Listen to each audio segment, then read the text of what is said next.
Hello YouTube, this is Darkon633 and we're taking a look at UW-08 Computron. Now, normally I get the Hasbro releases, the combiners, and I think they're decent enough for what they do. Unfortunately, this time around, I just could not ignore Hasbro's shortcomings with their release of Computron, and I had to go completely Takara on this one this time around. Now, that's not really a bad thing, because Takara still does a fantastic job on their take of the combiners, and this is no exception, so I highly recommend picking up this one if you can. Anyways, the box is of a different style compared to the Hasbro releases of the box sets. It's a lot more stylized, has this really nice artwork of the character. The back it shows all the individual forms and so on in the combine mode. And the best part of this is that when you open it up, obviously the figures are no longer inside because I already have them out.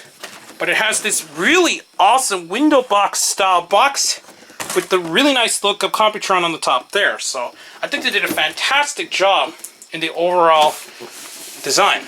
Anyways, we'll be back and look at Computron directly. And here we have all the Technobots side by side. Now what's the strong point of the Takara releases of the combiners is that each of the individual components have their own unique weapons. And that's one of the best parts of the Takara combiners, since each of the individual robots have weapons. Unfortunately, as a budget cut, the Hasbro releases only come with one single weapon and an auxiliary weapon, which is basically the hand-foot gun piece. So it's unfortunate that Hasbro has to go with a really tight budget in order to release all these combiners.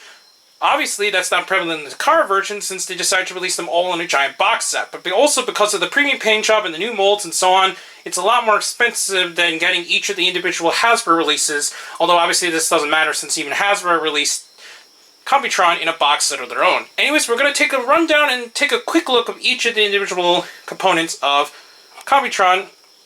Now, anyways, here's Scattorshot. Now, this Scattorshot is a lot better take than the one that Hasbro released, which I've already reviewed. Here is the standard Scattorshot that was released on the single Voyager card. Well, box, should I say. And it is more Silverbolt than it ever will be actual Scattorshot. Now, while the overall design is pretty similar, there's a few parts that are retooled. The new chest, just the color is a lot better, and definitely better retool when turning it into his combined mode. Since we've already taken a view of how the figure transforms, I'm just going to go skip ahead and we're going to take a look at his vehicle mode. And here's a closer look at Scattorshot and his vehicle mode. While the mold itself isn't that much different to what the Hasbro release of Scattorshot was like, the paint job really does a whole lot of difference. You can't plug the weapons anywhere really on the body, so we're just going to actually, to make it easier, we're just going to peg them right here sideways. Now we got Scattorshot armed up, so that's pretty cool actually. Just as a comparison, here he is with the Hasbro Scattorshot in the single box. As you can see, Hasbro really did a lot of shortcomings in order to release this figure. Obviously, the one in the box set is a lot better than the standard card, and it just makes me question why this even existed to begin with otherwise.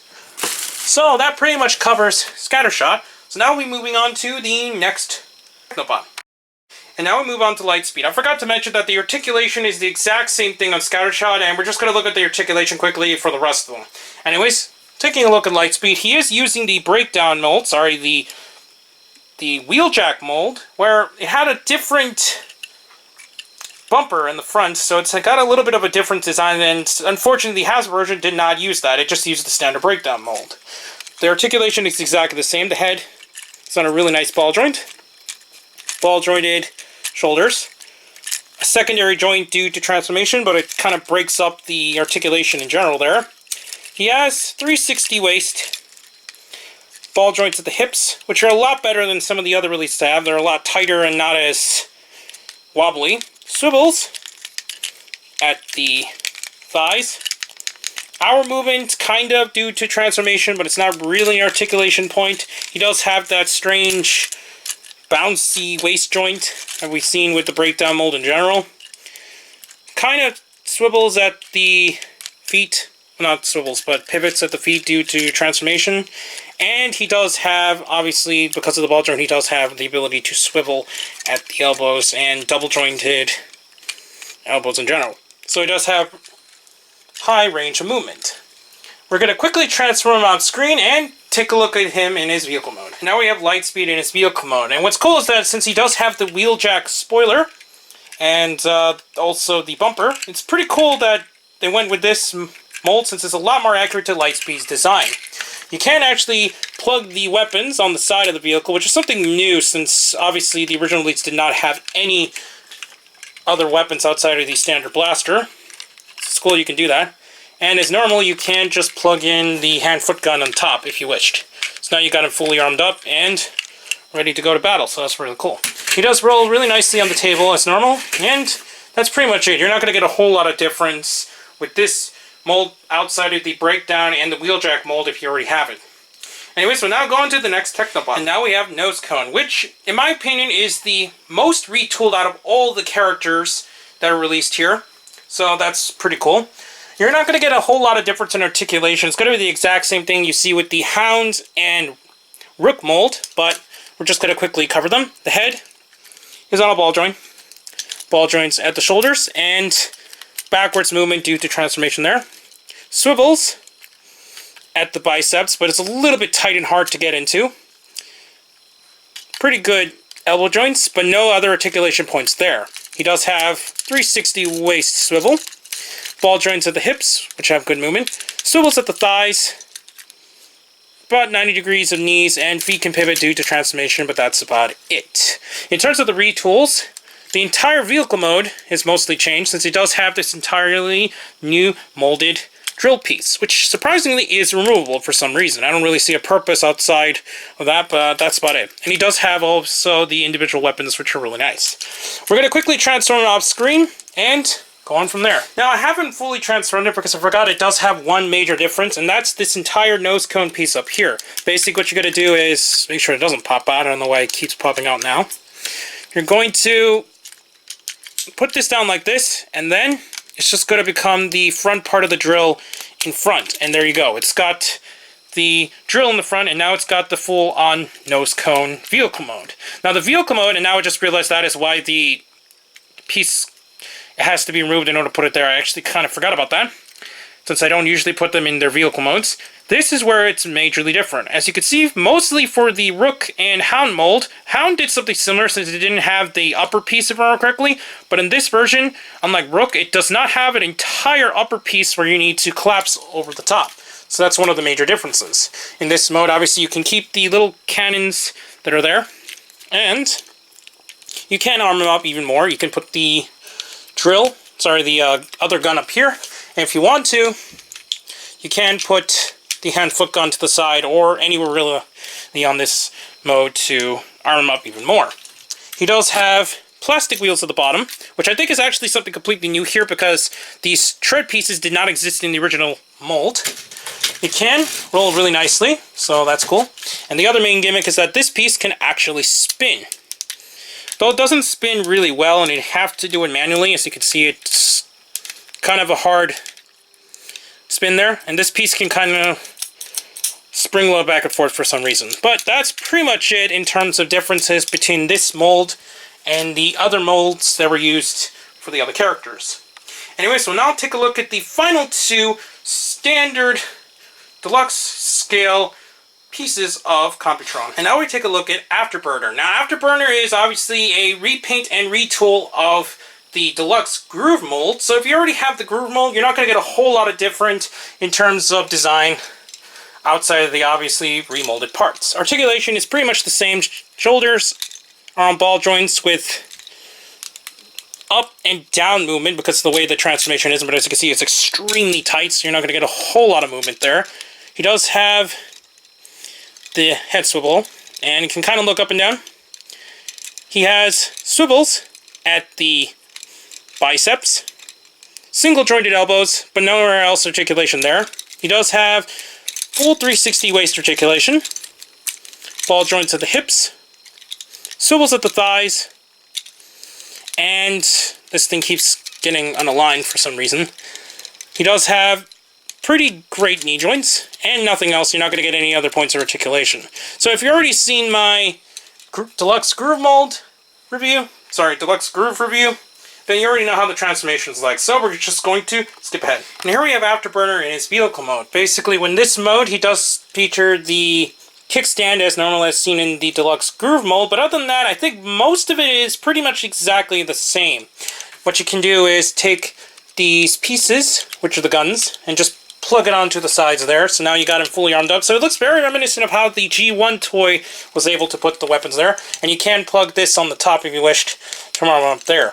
Although once again, it looks very strange since, first of all, the motorcycle is completely out of scale to begin with, but it's going to be kind of weird where I don't know how they're able to see it very well with this large gun in the way, but that's pretty much it for the Afterburner mold. So now we're going to take a look at the only new mold I haven't actually received yet in this entire box set. And now we're going to take a look at Strafe, which is the only fully new mold of the set, which I currently do not have, since I do not have the Japanese Bruticus set in order to get Blastoff. Now, this figure is kind of weird, and in my opinion, I don't really like how the Blastoff mold is like in general. It has a lot of hollow parts, and while that's not really that much different compared to some of the other Combiner Wars releases, in my opinion, I think this mold in general has just way too many hollow parts to make it seem like one of the best molds out there. So, personally, I think the Groove mold turned out much better than this one. Anyways, the main two accessories he has is the standard gun that he has. So that's cool that Takara still has the individual weapons. And obviously the hand-foot gun. Now, what you can do actually as well if you wanted to is take these guns on the back. And they can be held as regular guns too. But it's mainly for the design for his vehicle and robot mode in the back and so on. So I'm just going to keep it on the back there. Articulation-wise, the head is on a swivel with a little bit of movement up and down due to the way that the articulation is like, and it can move a little bit forward and upward, once again due to the transformation piece there. Shoulders are on ball joints, but you can't get a whole lot of movement in some directions because the piece is kind of in a weird cut there. But it does do pretty decently. He does have swivels at the biceps, single joints at the elbows, but it's a really nice elbow joint. He has a full 360 waist articulation, but you do need to move some of the parts in order to get in there, and it's really tight. He also has ball joints at the hips, which I'll get to. You will be able to bend back. Look at there. Ball joints at the hips. Has good movement there. He does have swivels at the thighs. Just about 90 degrees for knees, and feet can pivot, but he does have ankle joints, which is actually a very rare thing for these Combiner Wars type molds. Now to transform him, it's a little bit funny. Basically, what you need to do is just take out the weapons as seen there. We're going to keep these wing flaps flat since these will become the wing panels. And we're going to turn these around here so that they face in this direction. We're then going to just keep it like this. Pretty much that's all you do for the legs. But first, we're going to close these off. So on the back here, they will snap together. So it looks something like this. You do need to actually swivel this around, since this is actually the top of the vehicle we need to get to. So we'll just move some of the components in order to get it into place. So we're just going to swivel this around. It's really tight on the joint there, so it's kind of a finicky joint. And then we'll snap them together. As you can see, it does snap everything together properly once you get it into place. Thing popped up, so we're just going to quickly reattach it. There we go. Then what we're going to do is take these pieces and plug them down so we can completely free the back fins. This looks something like this so far. We're then basically going to do is peg these arms onto the sides, and it just seems like Combiner Wars, most of the figures just didn't have a clever way to hide the arms anywhere. They just kind of sit on the sides. But at least these peg in pretty decently. What we're going to do next is to make sure that the head isn't exposed. We're just going to swivel that around. And this will then form the vehicle mode in the front. We're going to push this back, and these will peg into the empty areas in the shoulders. So it looks like that, and it snaps into place. So there we have Strafe in its vehicle mode. Now, Strafe's vehicle mode does look pretty nice, and as I mentioned earlier, it is the blast off mold. So it has a lot of cool stuff going for it. It does look kind of weird at the same time. It's just not the most realistic kind of jet, but it does look pretty cool. The only thing is that I actually like it better in this mode because a lot of the hollowness is no longer prevalent in this mode. Since most of the area does get covered up, obviously the only parts of hollowness is really in between the arms and then inside here where the head is. But other than that, it's a pretty solid vehicle mode, actually. You can plug the weapon top if you wish, like this.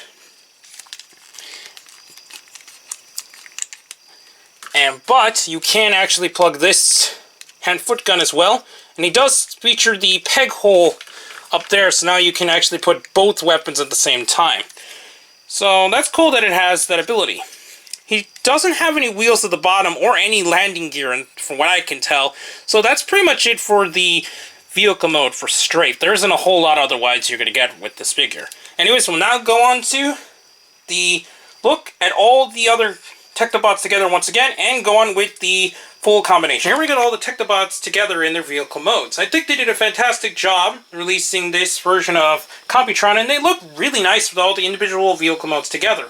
Obviously, the Hasbro version can kind of reflect on this, but outside of the new retools and the new mold and so on, this is definitely the far superior set. Anyways, we'll now take a look at them fully combined. And here we have Computron fully combined. I transformed it off screen since the combinations are pretty much what we've seen the entirety of Combiner Wars, and that's pretty much it. Just looking at the body, it is far superior than what we've seen with the Hasbro release in both versions, so that's really nice, and that's one of the best parts of the toy. Articulation, the arms do swivel like normal. Outward movements in the shoulders. No waist articulation, but it does have ratchets at the hips, in both swivel and outward movement. Swivels at the thighs. Bends at the knees, and feet can pivot due to how they work. Same thing with the arms. Can swivel here. And this Afterburner, for some reason, likes to pop off a lot for some reason in the joint there. It can bend at the elbow in two parts due to the leg joints of the individual combiner.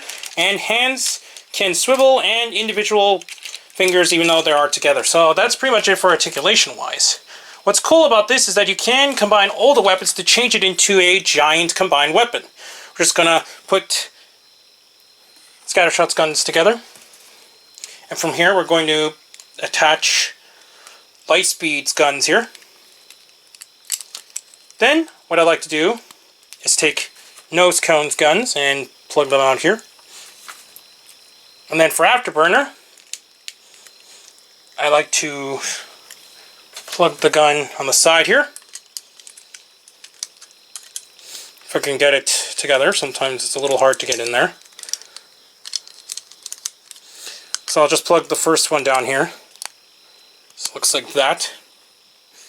And then the other one, which is back here, plug onto the side here.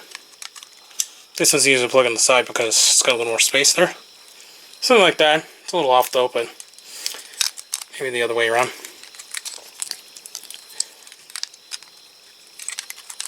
You pretty much get the idea. And then we like to plug in this at the end, just to arm it up even further. So you pretty much get the main idea what you could do with this gun.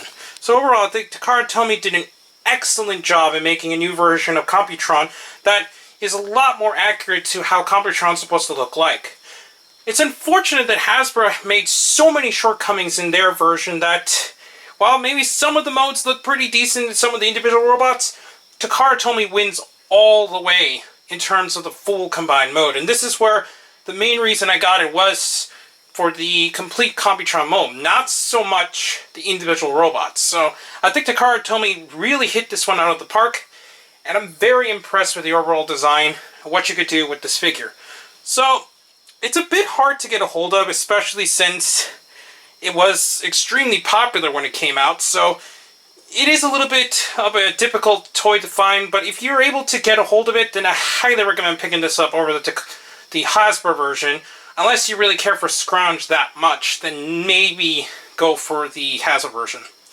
I got this from BBTS, and I'm still really impressed, even though they kind of processed this a little bit more difficult compared to the other release I got from BBTS, but it was definitely worth it in the long run. Anyways, please comment, subscribe, and check out Hero Club. Also, please check out Twitter under Darkon633, and don't forget to check the other channels down below.